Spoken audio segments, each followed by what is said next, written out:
इस वक्त की बड़ी खबर, राहुल गांधी के बाद तेजस्वी यादव ने की इस्तीफे की पेशकश। आरजेडी लीडर तेजस्वी यादव की इस्तीफे की पेशकश। तेजस्वी के इस्तीफे देने पर सभी एमएलए देंगे इस्तीफा। आरजेडी अराकीन असेंबली ने मीटिंग में किया ये फैसला। आपको बता दें, राहुल गांधी के बाद तेजस्वी यादव ने इस्तीफे की पेशकश की है। आरजेडी लीडर तेजस्वी यादव ने इस्तीफे की पेशकश की है। तेजस्वी के इस्तीफे देने पर सभी एमएलए इस्तीफा देंगे, ऐसा आरजेडी अराकीन असेंबली ने मीटिंग में फैसला लिया है।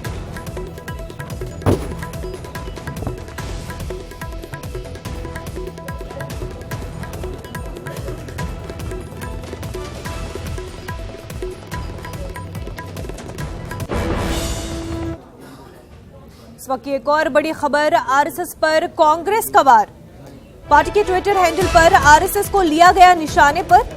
मुल्क मुखालिफ सरगर्मियों में मुसलसल आरएसएस रही है मुलव्विस। आरएसएस पर तशद्दुद बर्पा करने और महात्मा गांधी के कत्ल का भी इल्जाम लगाया है। बरतानवी हुकूमत के तई वफादारी का मुजाहरा करती रही आरएसएस, ऐसा कांग्रेस ने इल्जाम लगाया है। इस वक्त एक और अहम खबर जो हम आपको बता रहे हैं, आरएसएस पर कांग्रेस ने वार किया है। पार्टी के ट्विटर हैंडल पर आरएसएस को निशाना बनाया गया है।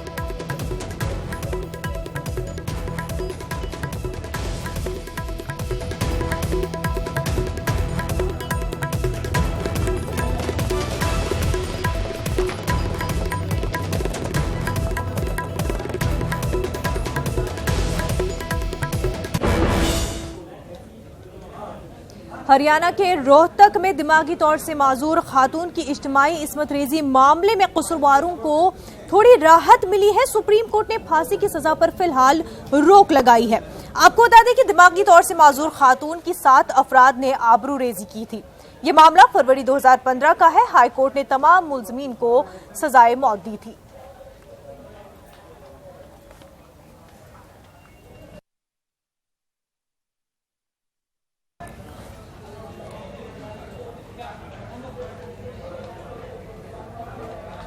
हजूमी तशद्दुद मामले में सुप्रीम कोर्ट ने आज तौहीन अदालत अर्जी पर जल्द समाअत से इनकार कर दिया है। कोर्ट रियासतों के खिलाफ दाखिल तौहीन अदालत की अर्जी पर जल्द सुनवाई से इनकार कर रही है, बल्कि आम मामलों की तरह ही अर्जी पर समाअत होगी। आपको बता दें कि अर्जी गुजार ने कोर्ट से जल्द समाअत की अपील की थी। अर्जी गुजार ने कहा था कि सुप्रीम कोर्ट के हुक्म के बावजूद रियासती हुकूमतें हजूमी तशद्दुद को रोकने में नाकाम रही हैं।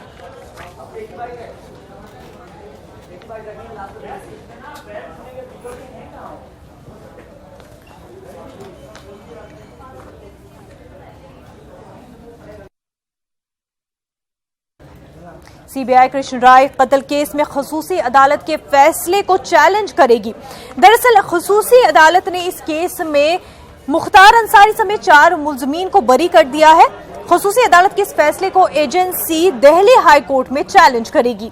ख्याल रहे कि नवंबर 2005 में कृष्ण राय के कत्ल पर अंधाधुंध फायरिंग की गई थी। इस हमले में बीजेपी लीडर कृष्ण राय और उनके साथी हलाक भी हुए थे।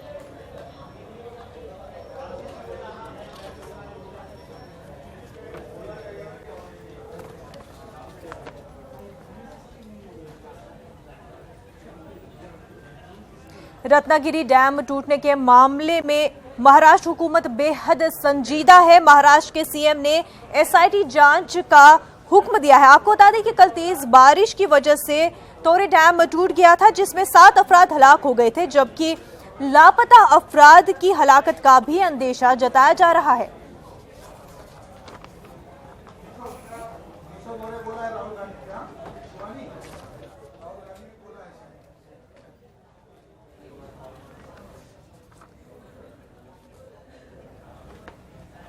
वजीर खजाना निर्मला सीतारमन ने 2018-19 का इक्तिसादी सर्वे पेश किया है। इस सर्वे में इक्तिसादी शोबे में हुकूमत को दरपेश चैलेंज और इकोनॉमिक का हल पेश किया गया है। साल 2019-20 के दौरान शरह नमू का निशाना 7% मुकर्रर किया गया, जबकि माली खसारा 5.8% रहने की उम्मीद है।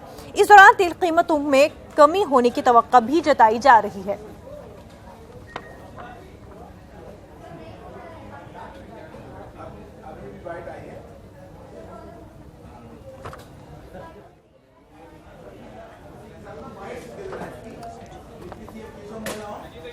नाज़रीन, आपको बता दें कि वज़ीर ख़जाना निर्मला सीतारमन ने 2018-19 का इक़्तिसादी सर्वे पेश किया। इस सर्वे में इक़्तिसादी शोबे में हुकूमत को दरपेश चैलेंज और साथ ही उनका इम्कानी हल क्या कुछ होगा वो पेश किया गया। साल 2019-20 के दौरान शरह नमू का निशाना 7% मुकर्रर किया गया है, जबकि माली खसारा 5.8% रहने की उम्मीद भी जताई जा रही है। इस दौरान तेल कीमतों में कमी होने की भी तवक्को जताई जा रही है।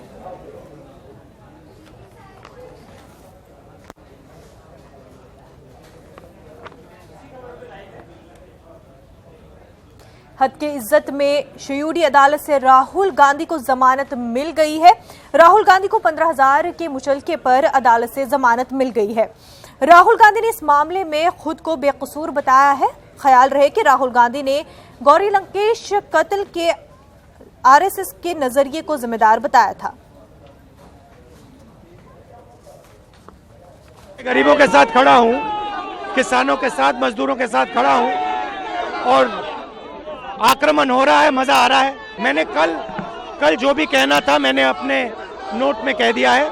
जैसे पिछले 5 साल में लड़ा ना, उससे 10 गुना ज्यादा। कोर्ट ने उनको, राहुल गांधी को समन्स इशू किया था, एक केस फाइल किया डेफेमेशन का द्रुतिमान जोशी ने। उस समन्स के रिप्लाई में आज राहुल गांधी कोर्ट आए थे। उन्होंने नॉट गिल्टी प्लीड किया है और उन्होंने बेल एप्लीकेशन डाला था, जो बेल कोर्ट ने मंजूर किया है। और एक्स एमपी एकनाथ गायकवाड़ उनके लिए श्योरिटी खड़े हुए हैं। कोर्ट ने उनको बताया कि ऐसा ऐसा कंप्लेंट फाइल हुआ है, ऐसा डेफेमेशन का सेक्शन 500 आईपीसी, जिसमें उन्होंने गौरी लंकेश के मर्डर के बाद एक इंटरव्यू दिया था दोनों ने, सीताराम येचुरी और राहुल गांधी ने साथ में। उस इंटरव्यू पे से कंप्लेनेंट ने ये दाखिल किया केस। तो राहुल गांधी जी ने आज बोला है कि he pleads not guilty to the case and अब इसमें मुकदमा चलेगा, जिसमें विटनेसेस आएंगे और ट्रायल चलेगा। राहुल गांधी के जरिए सदारती ओहदा छोड़ने के फैसले पर कायम रहने का असर अब कांग्रेस में नजर आने लगा है। उत्तराखंड के साबिक वजीर आजम और कांग्रेस के कौमी जनरल सेक्रेटरी हरीश रावत ने भी अपने ओहदे से इस्तीफा दे दिया है। अपने ट्विटर हैंडल पर उन्होंने इसका ऐलान किया है। इस्तीफा देते हुए उन्होंने मांग की है कि राहुल गांधी को कांग्रेस सदर बने रहना चाहिए ताकि 2024 में बीजेपी का मुकाबला किया जा सके।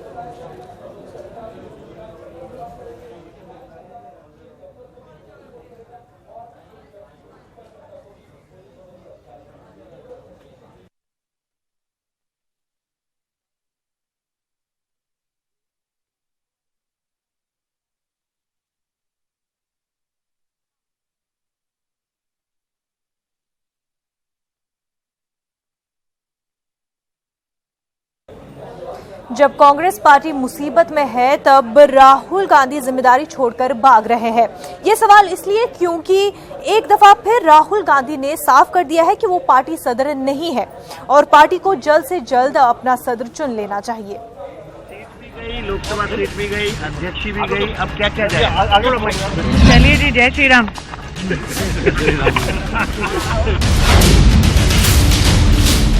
मजाक बन रहा है, हंसी उड़ाई जा रही है। बहस मुबाहिसा का दौर तेज है। क्या आखिर क्या करेंगे राहुल? सवाल है कि बहस मुबाहिसे के लिए जिम्मेदार कौन है? जवाब है खुद राहुल गांधी। जी हां, सिर्फ और सिर्फ राहुल गांधी। हम आपको ये बात बताएंगे, लेकिन पहले आप राहुल गांधी का ट्वीट देख लीजिए।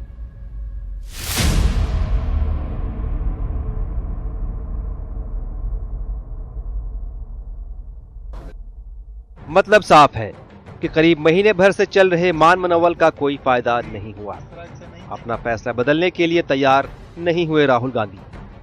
अब राहुल गांधी के इस फैसले पर अपने अपने तरीके से रद्द अमल जाहिर किए जा रहे हैं।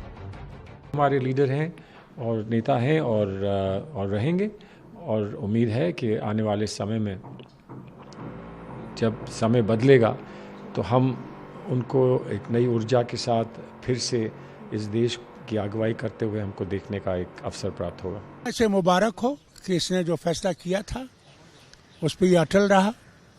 अच्छी बात है, जवान है, फिर से प्रेसिडेंट बन सकता है आगे। जो बात उन्होंने लिखी है अपने रेजिग्नेशन वाली लेटर में, उससे मैं बिल्कुल सहमत नहीं हूं। और the idea of Congress has been totally rejected by the people of a country. कोई हमेशा लीडर बने रहने की बात कर रहा है तो कोई आगे के लिए उम्मीद जाहिर कर रहा है। बीजेपी इस्तीफे के मजमून पर सवाल उठा रही है। ऐसे हजारों सवाल उठते रहेंगे, बातें कही जाती रहेंगी, क्योंकि उनके इस्तीफे का मतलब साफ साफ शिकस्त को कबूल करना माना जाएगा। क्योंकि बीजेपी के गैर कांग्रेस हिंदुस्तान के नारे के बाद से कांग्रेस की हालत खराब है। पार्टी बार बार शिकस्त के वार का मुकाबला कर रही है और ठीक ऐसे वक्त में अब कांग्रेस गैर राहुल कांग्रेस होने जा रही है। जो भी चर्चाएं हो रहा है फॉर या अगेंस्ट, उसमें नहीं जाके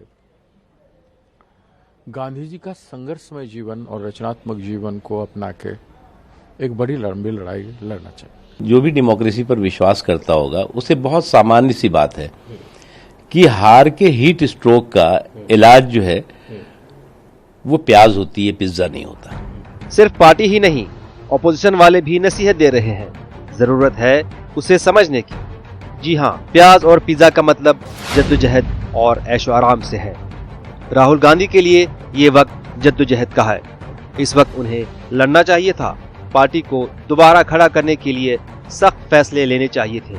अवाम मुखालिफ पॉलिसियों के खिलाफ सड़क से लेकर पार्लियामेंट तक जंग छेड़नी चाहिए थी।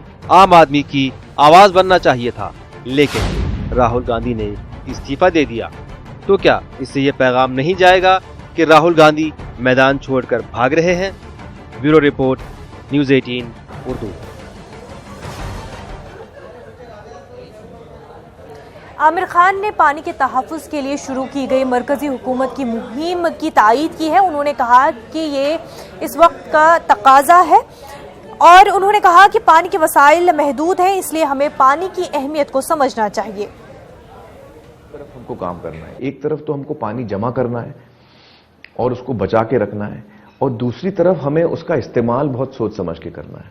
क्योंकि अब मैं आपको जितना पानी आप चाहे मैं आपको दे दूं, लेकिन उससे ज्यादा अगर आप इस्तेमाल कर लेंगे तो फिर भी आपको पानी कम पड़ेगा। तो जरूरी यह है कि वो खत्म होता रहेगा। तो एक बैंक बैलेंस की तरह है। अगर आपके बैंक बैलेंस में 100 रुपए हैं और आपने 150 खर्च कर दिए तो 50 रुपए तो आपको कम पड़ेंगे। क्या लोग समझ रहे हैं कि ये पानी खत्म हो जाएगा? ये लोगों को समझना बहुत जरूरी है। ये लोगों को बहुत जरूरी है समझना कि पानी जो है वो एक अनलिमिटेड रिसोर्स नहीं है, ये लिमिटेड रिसोर्स है। और अगर हम इसका आज हमने इस बात को नहीं समझा तो कल हम पछताएंगे। ये पानी जो है वो अगर आप इसको ठीक से इस्तेमाल नहीं करेंगे, इसकी इज्जत नहीं करेंगे तो ये खत्म हो जाएगा।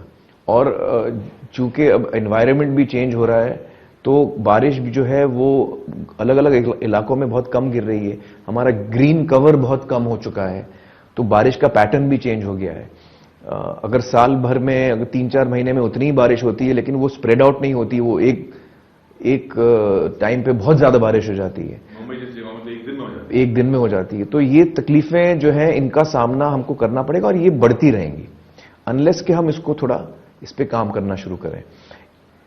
बहुत जरूरी है कि हम अपना ग्रीन कवर इंक्रीज करें, हम रिफॉरेस्टेशन करें, ग्रासलैंड्स क्रिएट करें। मुंबई के 26/11 हमले के मास्टरमाइंड हाफिज सईद की मुश्किलें बढ़ गई है। पाकिस्तान ने हाफिज सईद के खिलाफ बड़ी कार्रवाई की है। पाकिस्तान के महकमे इंसदाद दहशतगर्दी ने हाफिज सईद के खिलाफ मुकदमा दर्ज कर लिया है। हाफिज सईद पर दहशतगर्दों के लिए फंड इकट्ठा करने का इल्जाम लगा है। देखिए रिपोर्ट। हाफिज सईद के खिलाफ पाकिस्तान की बड़ी कार्रवाई। 26/11 के मास्टरमाइंड के खिलाफ केस दर्ज। पाकिस्तान के महकमे इंसदाद दहशतगर्दी ने दर्ज किया मुकदमा। हाफिज सईद पर दहशतगर्दों के लिए फंड इकट्ठा करने का है इल्जाम। महकमे इंसदाद दहशतगर्दी ने दहशतगर्दों की माली मुआवनत के इल्जाम पर जमात उद दावा समेत 5 कलअदम तंजीमों के खिलाफ दहशतगर्दी एक्ट के तहत मुकदमा दर्ज कर लिए हैं। महकमे के तर्जुमान की जानिब से जारी करदा एलामिया के मुताबिक तंजीमों में दावतुल इरशाद ट्रस्ट, मुआज बिन जबल ट्रस्ट, अल इनफाल ट्रस्ट, अल मदीना फाउंडेशन ट्रस्ट और अलहम्द ट्रस्ट के नाम भी कलादम तंजीमों की फहरिस्त में शामिल हैं। तर्जुमान काउंटर टेररिज्म डिपार्टमेंट के मुताबिक तमाम ट्रस्ट के नाम पर रकूम इकट्ठी करने का इल्जाम है, जिसका मुबैना मकसद दहशतगर्दी को परवान चढ़ाना बताया जाता है। तर्जुमान के मुताबिक इन तंजीमों और इनके सरबराहों के खिलाफ सूबा पंजाब के 3 शहरों में मुकदमात दर्ज किए गए हैं। वही मुकदमात में हाफिज मोहम्मद सईद, अब्दुल रहमान मक्की, अमीर हमजा, मलिक जफर अकबर, मोहम्मद यहिया अजीज, मोहम्मद नईम, मोहसिन बिलाल, अब्दुल रकीब, डॉक्टर अहमद दाऊद, डॉक्टर मोहम्मद अयूब, अब्दुल्ला उबैद, मोहम्मद अली और अब्दुल गफ्फार समेत दीगर को नामजद किया गया है। इन अफराद पर ट्रस्ट के नाम पर दहशतगर्दों की माली मुआवनत करने के लिए फंड से इकट्ठा करने के इल्जामात हैं। पाकिस्तान की ये कार्रवाई उस वक्त हुई है जब फाइनेंशियल एक्शन टास्क फोर्स की मीटिंग में पाकिस्तान को ग्रे लिस्ट में शामिल रखने का फैसला किया गया। साथ ही कहा गया था कि अगर पाकिस्तान ने सितंबर तक कोई ठोस कदम नहीं उठाए तो उसे ब्लैक लिस्ट किया जाएगा। ग्रे लिस्ट में शामिल होने के बाद पाकिस्तान को 10 अरब डॉलर का नुकसान हो चुका है। वाज़ेह रहे कि जमात उद दावा के सरबराह हाफिज मोहम्मद सईद को हुकूमत पंजाब ने इन दिनों 16 MPO के तहत नजरबंद रखा है। जमात उद दावा के सरबराह हाफिज मोहम्मद सईद को पहली मर्तबा पाकिस्तान के अंदर किसी मुकदमे में नामजद किया गया है। इससे कबल उनकी तंजीमों पर पाबंदी लगती रही है, लेकिन कहा यह भी जा रहा है कि सिर्फ मुकदमे दर्ज कर लेने से कुछ नहीं होगा, बल्कि शफाफियत के साथ इसकी जांच भी होनी चाहिए। Bureau report, news 18 Urdu. इस वक्त की एक और बड़ी खबर, वजीर खजाना निर्मला सीतारमन ने ऐलान किया मुल्क की 13 इलाकाई जबानों में होंगे इम्तहानात। बैंकों में तकर्रुरी के लिए इलाकाई जबानों में होंगे इम्तहानात। लोकसभा में वजीर खजाना निर्मला सीतारमन ने ऐलान किया। उन्होंने कहा कि मुल्क की 13 इलाकाई जबानों में इम्तहानात होंगे। बैंकों में तकर्रुरी के लिए भी इलाकाई जबानों में इम्तहानात होंगे। इस वक्त की काफी अहम खबर हम आपको बता रहे हैं। वजीर खजाना निर्मला सीतारमन ने लोकसभा में ऐलान किया। उन्होंने कहा कि मुल्क की 13 इलाकाई जबानों में इम्तहानात होंगे। बैंकों की तकर्रुरी के लिए भी इम्तहानात इलाकाई जबान में होंगे।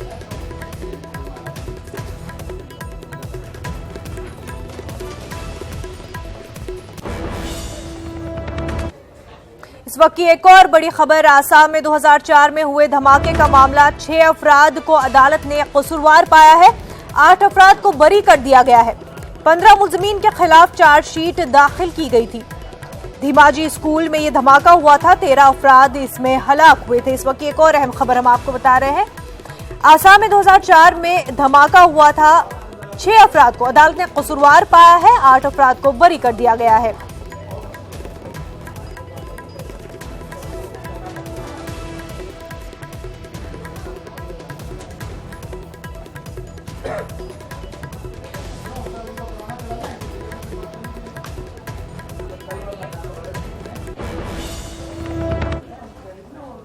और अब बात सफरे हज की। आसाम से आज़मीन हज का पहला काफिला आज रवाना होगा। दोपहर 2:30 बजे लोकप्रिय गोपीनाथ बारूद लुई एयरपोर्ट से 150 आज़मीन हज सऊदी अरब के लिए रवाना होंगे। आसाम गण परिषद के MLA रामेंद्र नारायण कलियाता आज़मीन हज को रवाना करेंगे। इस बरस शुमाल मशरक से 3594 आज़मीन सफर हज पर जाएंगे, जिनमें आसाम के 2432 आज़मीन हैं। से मदीना के लिए 151st बेस 150 हाजी जा रहा है। सारा इंतज़ाम हुआ है उधर से। आज 2:30 में पहला फ्लाइट जाएंगे, 150 हाजी लेंगे। हम लोग इधर से 8 बजे इधर से मुसाफिर से विदा कर दिया।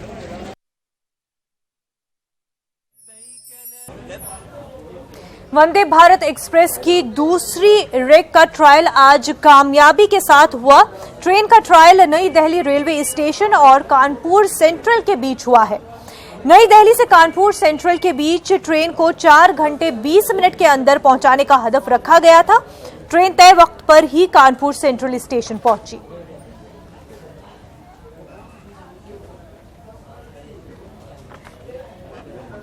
सेंट्रल स्टेशन पे हूँ, जहाँ ये ट्रेन आप देख सकते चल चुकी। जनता के लिए या पब्लिक के लिए अभी ये ट्रेन नहीं है। चलिए अगर हम इस ट्रेन में चल के बोर्ड करते हैं उसकी एमिनिटीज, उसकी खूबियां, ताकि लोग समझ सकें कि वाकई जो सरकार का एक सपना था कि लोगों तक अच्छी सुविधाएं मिलें, लोगों को अच्छी एमिनिटीज मिलें, लोगों को अच्छी फैसिलिटीज मिलें, उसके लिए हम लोग पहले इस ट्रेन को दर्शाने का कोशिश करें। पहले तो देखिए ये वो जगह है जहां सेक्शन वाले ट्रेज में देसी हिसाब से रखा जाता था। अब इसमें पूरा इसका पूरा आप देख सकते हैं, फ्रीजर्स हैं, डीप फ्रीजर्स हैं, हॉट केसेस हैं, बॉटल कूलर्स हैं, डीप फ्रीजर है, तमाम चीजें रखाई गई ताकि इसमें सिस्टमेटिक ढंग से इसको रखा जाए। उसके बाद ये पैसेज में चीजों को कवर आउट करने के लिए रखा जाए। ये ट्रेज बनाई गई जिसमें पूरा सिस्टमेटिक ढंग से सामानों को रखा जाए, जिनको खाना प्रोवाइड किया। फिर हम ट्रेन के अंदर थोड़ा आके दिखाने की आपको कोशिश करेंगे। पहले तो देखिए सीट्स का जो सिस्टम है, कितनी सीट्स में गैप रखी गई, गैप कितना अच्छा है क्योंकि हर आदमी इसमें इजिली बैठ सके, उसका विशेष ध्यान का। पीछे 2 पैसेज और 3 और 2 का पूरा सेगमेंट बनाया गया। पूरी गैपिंग देखिए कितनी अच्छी बनाई गई है। अगर हम इसकी बात करें तो यहाँ ट्रेज रखी गई है, ये जैसे ट्रे है जिसको खाने के लिए, जैसे ये बात करें या कुछ सामान रखना हो उसके लिए ये पूरा पैसेज है। और उसके बाद फिर अगर हम थोड़ा आगे चलें तो ये बॉटल्स को रखने का एक फैसिलिटी फर्स्ट टाइम एक चेंज देखने को रही है। और जैसे फुटरेस्ट है जिसमें पाँव रखा है और आदमी रिलैक्स होकर, पहले फुटरेस्ट चेंज आउट होकर रहते थे और उसके बाद अब थोड़ा सा आगे हम लोग और बढ़ें और इसको देखने की कोशिश करें क्या चीज़ इसमें नई और जोड़ी गई है। एक ये ट्रे देखिए, जिस ट्रे पर लगेज को रखा जाता था वो एडिशनल पार्ट है, तो कहीं ना कहीं से ये चीज़ बढ़ के सामने आई है।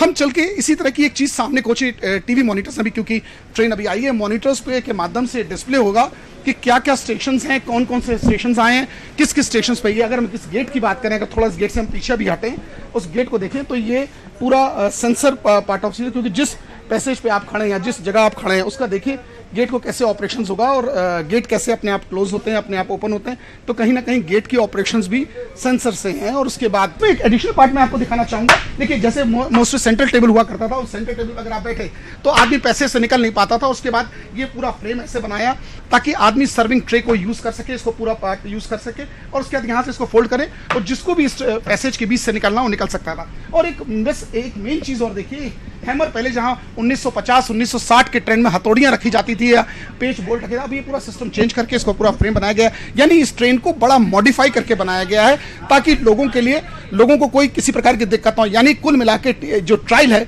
सक्सेसफुल रहा। अब देखना ये होगा कि जब ये ट्रैक पे उतरेगा, लोगों के लिए होगा, तो कितनी और लोगों को इससे फैसिलिटीज मिलती हैं। फिर जर्नलिस्ट संदीप सविता के साथ अमित गंजू, न्यूज़ 18 कानपुर।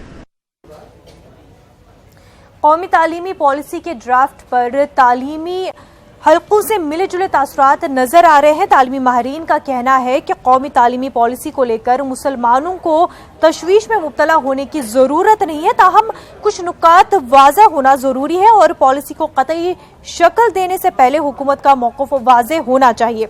औरंगाबाद में तालीमी माहिरीन की मीटिंग में ये बात सामने आई है। पेश रिपोर्ट।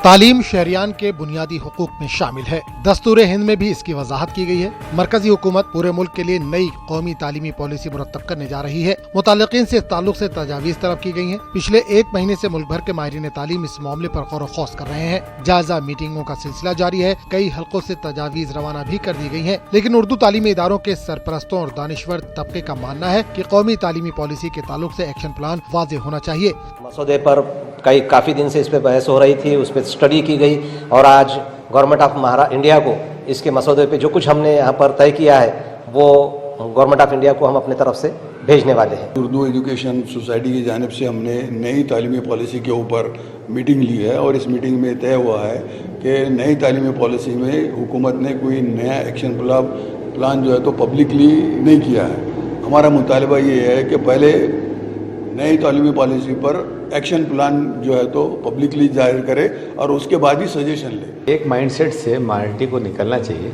वो ये है कि हमेशा एप्रीहेंशंस और अंदेशों से चीज़ों को देखना।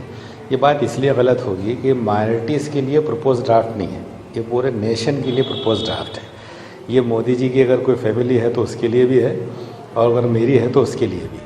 नई कौमी तालीमी पॉलिसी को लेकर माहिरीन तालीम काफी फिक्रमंद नजर आ रहे हैं। इन्हें इस बात का खदशा है कि इस पॉलिसी का अगर इतलाक होता है तो तालीम के प्राइवेटाइजेशन को और बढ़ावा मिलेगा। ये इल्जाम भी लग रहा है कि बड़े सनती घरानों को फायदा पहुंचाने के मकसद से ये पॉलिसी मुरतब की गई है।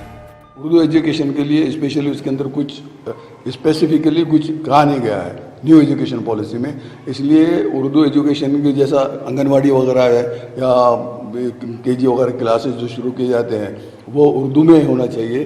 अभी तक जो आंगनवाड़ी यहाँ पर चल रहे हैं या ऑल इंडिया लेवल पे चल रहे हैं, उसमें जो है तो उर्दू एजुकेशन के बारे में कुछ भी नहीं कहा। नई तालीम पॉलिसी न्यूज़ रूम लाइव में फिलहाल इतना ही, हमें दीजिए इजाजत। आदाब।